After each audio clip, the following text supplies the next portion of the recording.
We want to give all praise, honor, and glory unto Yahawah, BAHASHAM, YAHWASHI, BAHASHAM, QADASH. Also want to give double honors unto the apostles, bishops, and elders of Great Millstone. Blessings and salutations to the elect of Yasharahla, which consists of the so-called Negroes, Latinos, and Native Americans, as well as you Akim out there enduring His truth across the four corners of the earth, teaching and prophesying through the spirit of Yahweh by Shem Yahawashi in truth and sincerity, as well as the men and women that follow, and those who might look like the other nations but are of the nation of Israel on their father's side by blood.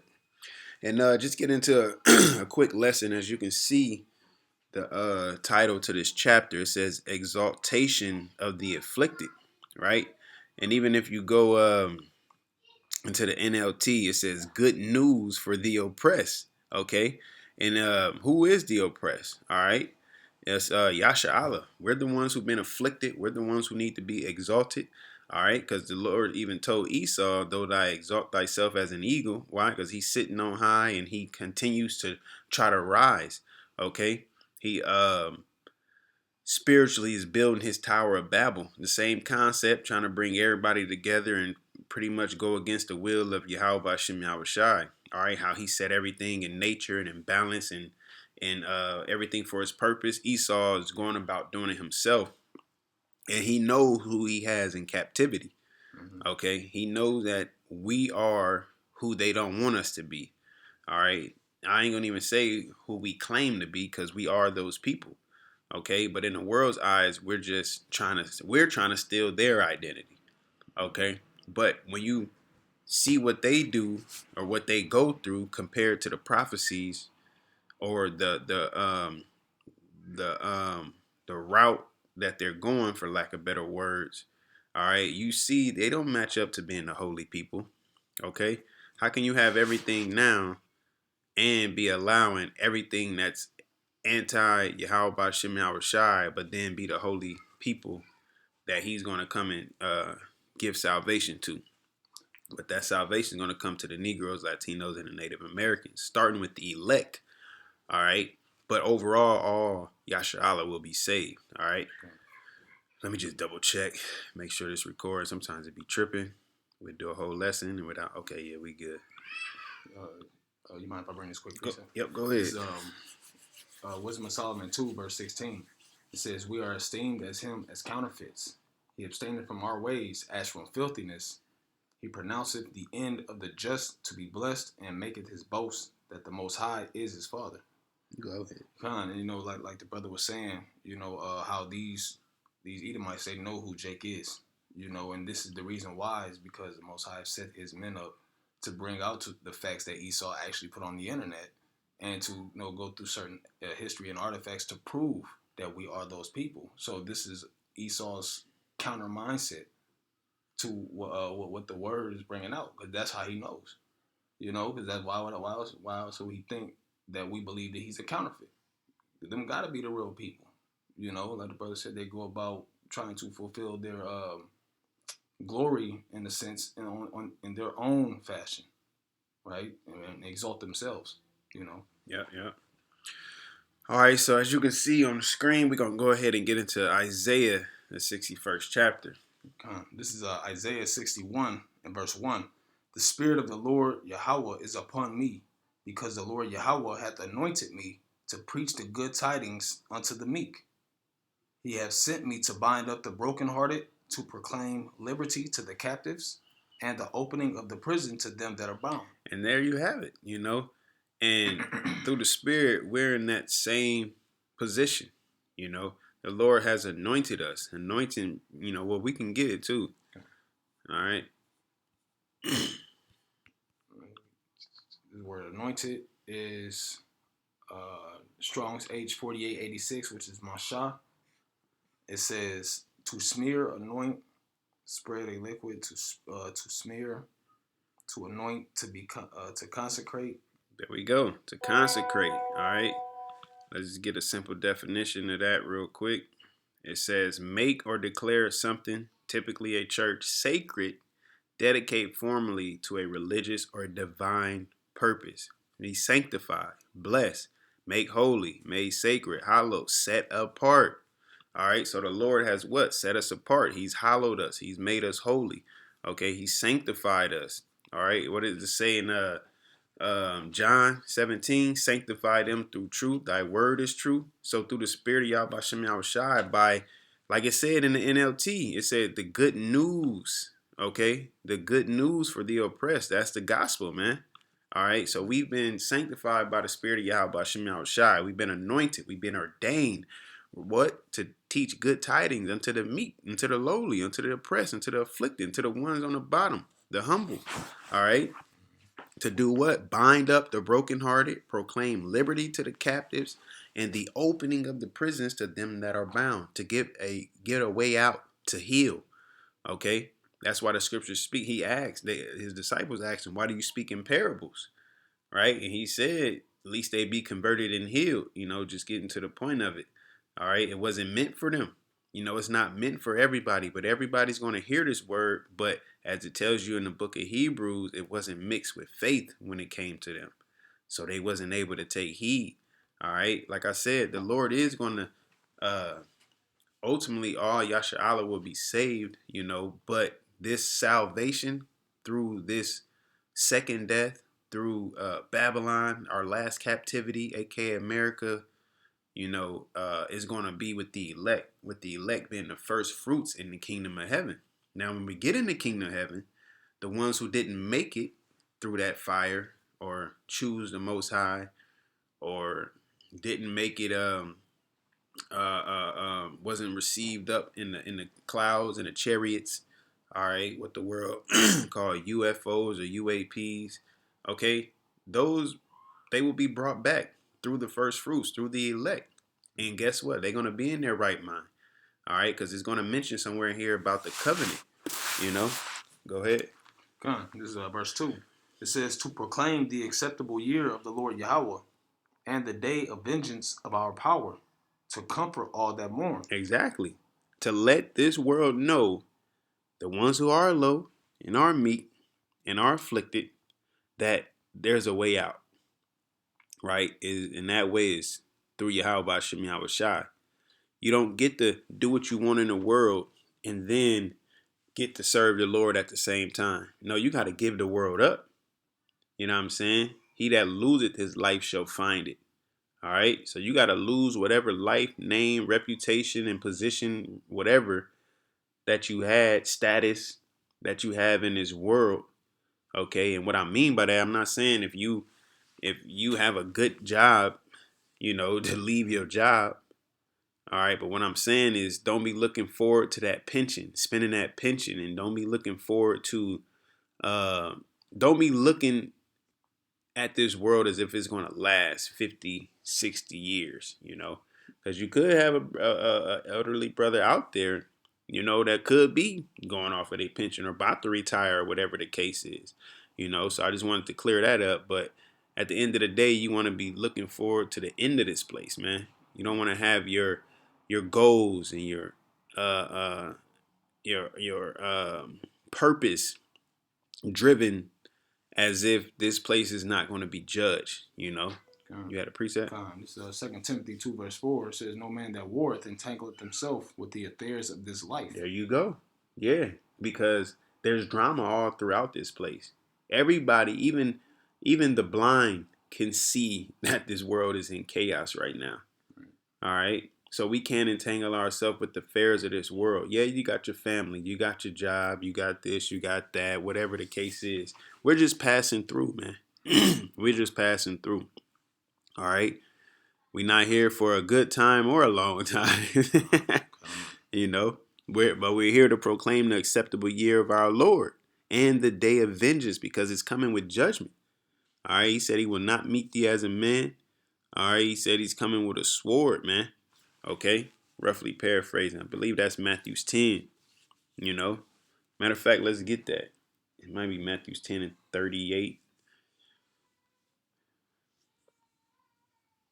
This is Matthew chapter 10 and verse 34. I was just about to say probably 34. Okay. Go ahead. In there, in the ballpark. It says, think not that I am come to send peace on earth. Yeah, because we've been taught in these religion churches, these anti-Christian churches that it's going to be all peace and love. I mean, some of them speak about the rapture, but even within that, my memory served me correct. Some people are going to be untouched. Well, this is the day of vengeance. Some of the elect are going to lose their life, but they're going to lose their life unto YAHAWASHI. So when the Lord shows up, they'll be the first risen, as it says in 1 Thessalonians.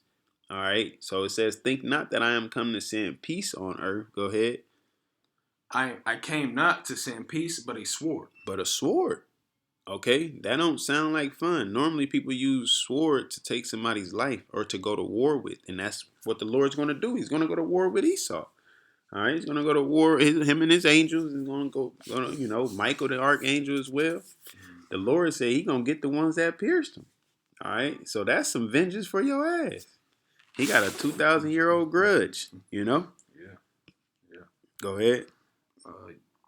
Back in Isaiah 61, verse 3, it says, to appoint unto them that mourn in Zion, to give unto them beauty for ashes, the oil of joy for mourning, the garment of praise for spirit of heaviness, that they might be called trees of righteousness, the planting of the Lord Yahawah, that he might be glorified. And this scripture is what this is the scripture why I kept reading in this chapter. I actually was reading in Hebrews, and it sent me here. I can't even remember what precept it sent me here for, but when I read that, I'm like, man, just let's break that down. It says to give unto them beauty for ashes, because ashes was what meant for mourning, lamenting. All right, so it's basically saying clean yourself up, get the ashes off your head and clean yourself up. The oil of joy for mourning, okay, anointing, the garment of praise for the spirit of heaviness. Instead of being down and out, put on the garment of praise, and that's what we're doing. Yeah, we have our ups and our downs, man, but through the spirit we have that garment of praise. That's why through the spirit we're doing this lesson right now. All right.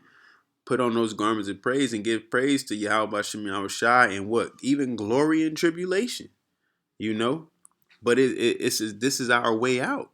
All right. It says that they might be called trees of righteousness, the planting of the Lord, that he may be glorified. Because, man, that precept in Psalms that I always forget, I think it's Psalms 50 or 51, where it says, I will exalt them before thy eyes, or something to that effect. But it's pretty much the Lord is going to straighten us up in the eyes of our enemies, man. Before thine eyes. Let me see. Come on, Psalm. Yep, Psalm 50 and 21.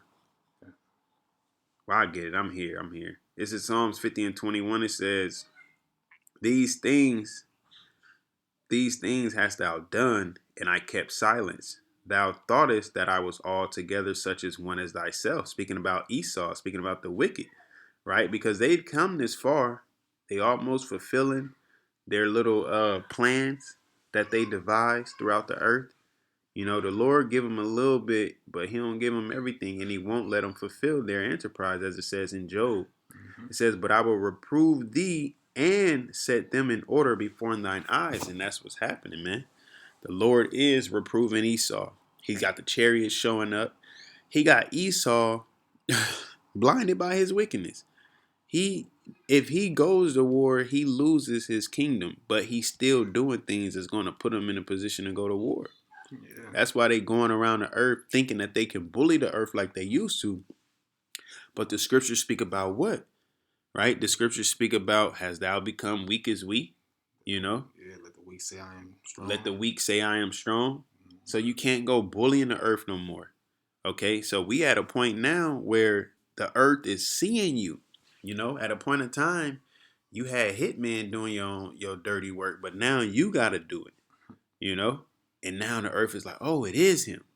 All right, this is a whole Scooby-Doo episode, where we're going to pull that mask off and, this mother, I knew it was, you know what I'm saying? And it's that, if not wearing, who is he? Now, Yep. So yep. The earth is given into the hand of the wicked, Yeah. Go to verse 4. Verse 4 says, and they shall build the old waste a waste. They shall raise up the former desolations, and they shall repair the waste cities, the desolations of many generations. Yeah, and spiritually, this is happening. You know, we're going back to our old ways. All right, we're coming back to Yahawah BAHASHAM YAHAWASHI, but it's going to physically happen as well. All right, and it's going to go into the next precept real quick. And strangers shall stand and feed your flocks. Yeah, we're not going to be out there feeding our own flocks. Go ahead. And the sons of the alien shall be your plowmen and your vine dressers. Yeah, big green head guys. No, that's not aliens. It's just talking about foreigners. It's talking about somebody who's outside of our nation. You better get the definition. Yeah, I'm going to pull it up on here too so they can see. Right. You get this word alien. It goes in the Strong's G5236, which is nakar, which says foreign, alien, foreignness, that which is foreign. Foreignness, foreign gods, alien, foreigner, foreign. So pretty much a foreigner, you know. Oh, it goes down and you go down to the Strong's. It says foreign or concretely a foreigner, abstractly heathendom. Yep, there you go. So those heathens are gonna be. Heathendom. Now, sometimes the words are interchangeable. You know, I think Nakar might be one of them, especially when you go and read in Exodus 12, when it speaks about the foreigners and it speaks about the strangers and it speaks about it's like 4 different words, but you got different words that go different definitions that go into there, but you dealing within context, right? So it says, a stranger shall stand and feed your flocks, and the sons of aliens shall be your plowmen and your vine dressers. This is speaking about us being in our kingdom. You know, it's not right now. It's definitely not right now. We're on the bottom. We ain't been saved yet. You know, we ain't even been perfected yet. We ain't got the new covenant. All right, go ahead. It says, but ye shall be named the priests of the Lord Yahawah. He said, I will make you a nation of kings and priests, right? Go ahead. Men shall call you the ministers of our power. Mm-hmm. You shall eat the riches of the Gentiles. Well, there you go. All right, that's what happens when you deal within context, when you line upon line. They're going to feed our flocks and be the plowmen and our vine dressers, and we're going to eat the riches of the Gentiles. It says, I'm going to grab that word real quick, see what it say for riches. Okay. It says hayal. It says strength, might, efficiency, wealth, army, ability, force, army. Yeah, so we're going to be ruling over them, man. All right, they're gonna have their lands, and we're gonna get tribute and get the best of the best from them. Hey, and that's beautiful, because Isaiah 60 is that it goes right into that what the brothers are speaking on. Hey, dude, that's the forces of the Gentiles. Con. I was okay, I thought it was I knew it was 60 something. Yeah, I was thinking of that earlier. Yep, got it right here. This is Isaiah 60 and verse 5. It says, then shalt thou see and flow together, and thine heart shall fear and be enlarged, because the abundance of the sea shall be converted unto thee. The forces of the Gentiles shall come unto thee. And also says it in verse 11 in the same chapter. Yep, and that's the same word, hayal. Okay. Those forces, they wealth, they substance. All right, you know, we ain't gonna need their army, but they're gonna be submitted to us, because ain't gonna be no need for no army. Because it said beat the swords and the plowshares. Why? Because going back to 61, they are going to plow, be our plowmen, and dress our vineyards, man. All right.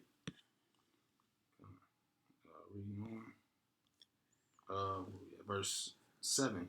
No, it's like in verse 6. 7:6. Verse 6 says, but ye shall be named the priest of the Lord Yahawah. Men shall call you the ministers of our power. Ye shall eat the riches of the Gentiles, and in their glory shall ye boast yourselves. Yeah, we're going to be over them, you know, in righteousness. So it ain't, like I said, we ain't going to be ruling like Esau. He did us in slavery, you know, knocking our women down in front of us, and then we go lay with our women and knocking the men down in front of the woman and the child, so they just see that they got no security and no safety. You know what I'm saying? Like, it's just full blown wickedness when it comes to this devil, but we're gonna deal in righteousness, man. All right. says, "For your shame you shall have for your shame you shall have double, Yep. and for confusion they shall rejoice in their portion. Yeah. Go ahead. Therefore in their land they shall possess the double.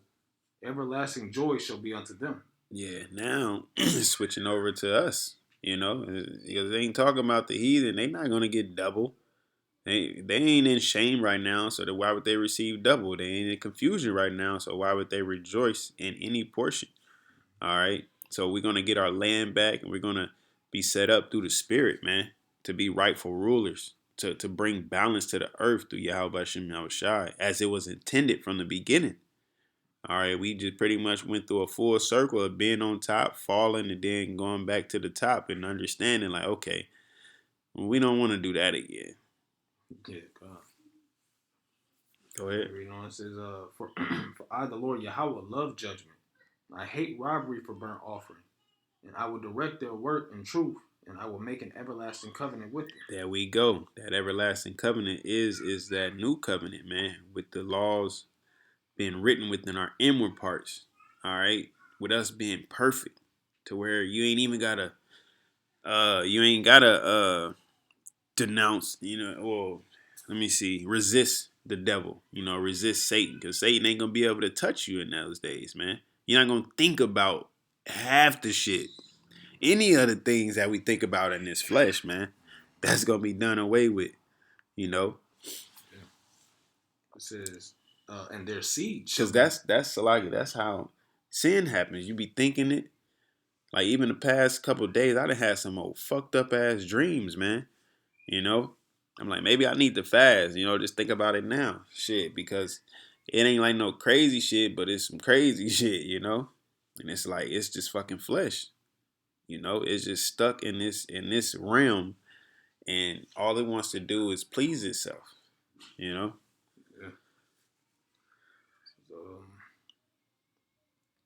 Verse 9. Verse 9, come. It says, "And their seed shall be known among the Gentiles, and their offspring among the people.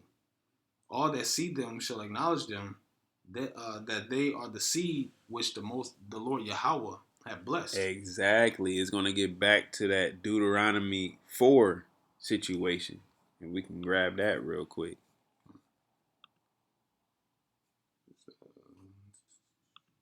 Yeah, come. This is Deuteronomy chapter 4 and verse 5. It says, Yep, 5. It says, "Behold, I have taught you statutes and judgments, even as the Lord Yahweh my power commanded me, that you should do so in the land whither you go to possess it. Keep therefore and do them, for this is your wisdom and your understanding in the sight of the nations, which shall hear all these statutes and say, Surely this great nation is a wise and understanding people." Why? Because of the wisdom that the Lord has given us, the understanding that the Lord has given us, meaning our conduct, the way that we operate. They're going to see that and pretty much go to verse 7. It says, "For what nation is there so great, who have the Most High so nigh unto them, as the Lord Yahweh our power is in all things that we call upon him for?" Yeah, so they ain't got no reason to respect us now, because we on the bottom as a nation. We ain't got a standing army. You know what I'm saying? We powerless.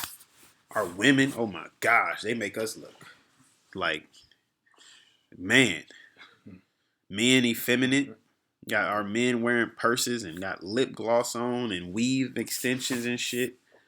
Our children, oh my, they are literally monsters. What they got to respect and fear us for? We look like a people that's destroying ourselves and eventually gonna go extinct, man. All right. That's why I said we had to teach these glad tidings, man. To bind up the brokenhearted, proclaim liberty to the captives, man. What are we captive under? This society, for one, that mindset, a deadly mindset, no hope. All right. Some of our people don't believe in the Most High. Okay. So we got to get away from all of that. That's what this truth is about, man. That's what this hope, it gives us hope, You mentioned something real quick. I want to speak on just how out of order things is with just the degeneracy of our nation as a whole. This is why two things we're mocking we're being mocked at. And also going back to this Isaiah 61 and verse 7, where it speaks of, where it says, "For shame you shall have double, for your confusion shall be the rejoicing their portion." So right now, on the flip side, Esau is rejoicing in our downfall. He's rejoicing in us being out of order. He's rejoicing in the lack of morality, right? So like the brother mentioned, it's going to be in a righteous state once Israel is set up, though, right? So it's man, it's beautiful how the Lord works. He's going straight flip-flopping, man. Yeah, for all the bad that we dealing with now, we're gonna get good, man. Yeah. You know, good for it. All right, it's the same as Job, how he went through all of that, you know, but it's about we still gotta make it through, you know, as far as being the first fruits, you know. Back in Isaiah 61, verse 10, it says, I will greatly rejoice in the Lord Yahawah. My soul shall be joyful in my power. For he hath clothed me with the garments of salvation. He hath covered me with the robe of righteousness. As a bridegroom decketh himself with ornaments, and as a bride adorneth herself with her jewels. Yeah, you make sure you look good for that wedding day. You know, that's how the Lord is going to cover us with the robe of righteousness, with the garment of salvation, you know, to make sure it's fitting, right? It's like when you go and get a tuxedo or whatever, like I ain't never went, but from what I see, they go and get the right, they measure your arm, they measure your chest, they measure this, your legs, and so on and so forth. So what that covering, you know, for lack of better words, all right, that is fitting. You know, it ain't dragging on the ground. It ain't covering half your wrist and it look like the jacket don't fit you. You know, it's fitting to the point where you're adorned properly, man. All right. That's how the Lord is gonna the new covenant is gonna be fitting for us, man. It's gonna be perfect. It's gonna sit well, all right, within our spirits. It says, for as the earth, verse 11, for as the earth bringeth forth her bud, and as the garden causeth the things that are sown in it to spring forth, so the Lord Yahawah will cause righteousness and praise to spring forth before all the nations. And there you go. All right, just as spring's coming around, you're going to start to see the trees get green, the grass get green, flowers starting to bloom. That's how righteousness is going to be sprung forth throughout the earth, all right? Because we're going to teach the other nations our ways, man. All right, if you know where that precept at, I think it's Nehemiah or Zechariah, one of the two.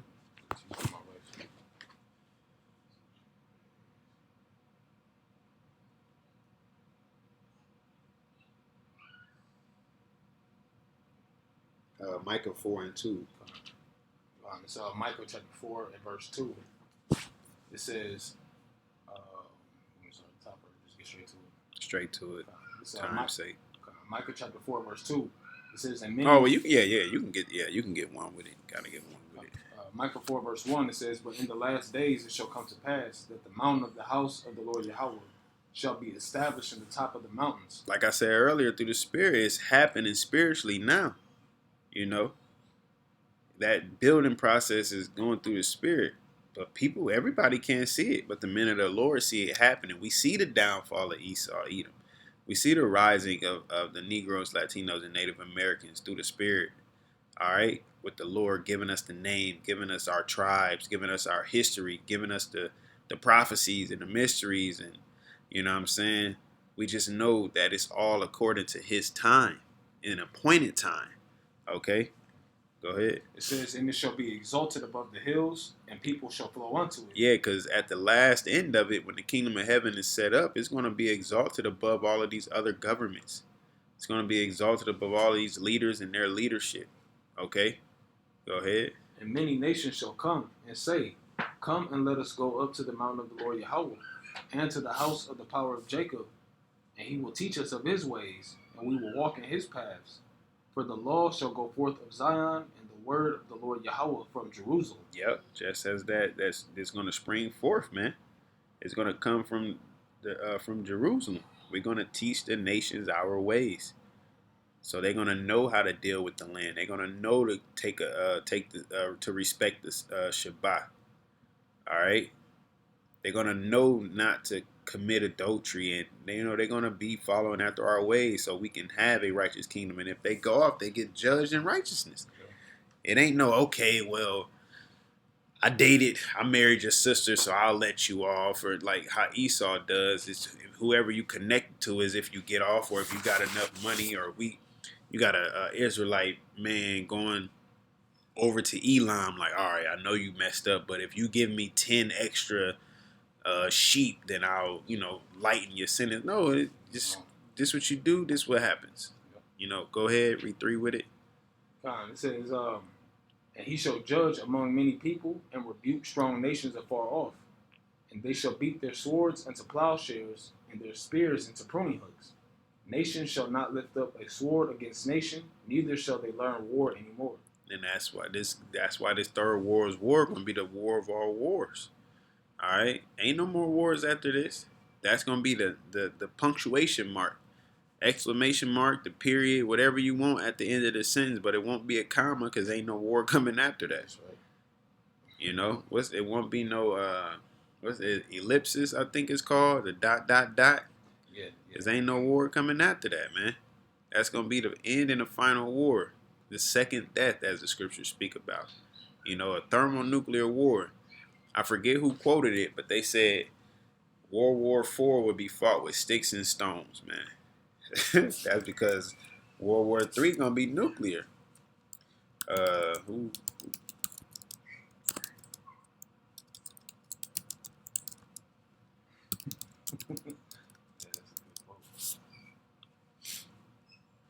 Albert Einstein is widely credited with this saying, "I know not with what weapons World War III will be fought, but we know gonna be fought with thermonuclear fire. But World War IV will be fought with sticks and stones." Right? There you go. Because it says the quote often cited in context regarding nuclear annihilation. There you go. And that's what's coming. 2 Peter's the 3rd chapter, That fire, man. Fire's coming, all right? Hey, in the exaltation of, first and foremost, the Most High from recognition throughout the earth, YAHAWASHI from recognition throughout the earth, King David from recognition throughout the earth, the 12 sitting on the thrones, as well as the elect, man, the first fruits, and down to the last and least of the Israelites, man. All right? Through the spirit of Yahweh Shem Yahushai. That's what's coming. The exalting of Yasharahla through Yahweh Shem Yahushai, man. And the downfall of the heathen, and for them to be put in their right place. All right. So with that, Lord willing, you was edified, and Lord willing, we allowed to endure to the end. Once again, I want to give all praises. We want to give all praises, honor, and glory unto Yahawah, BAHASHAM, YAHWASHI, BAHASHAM, QADASH. Shalom. Shalom.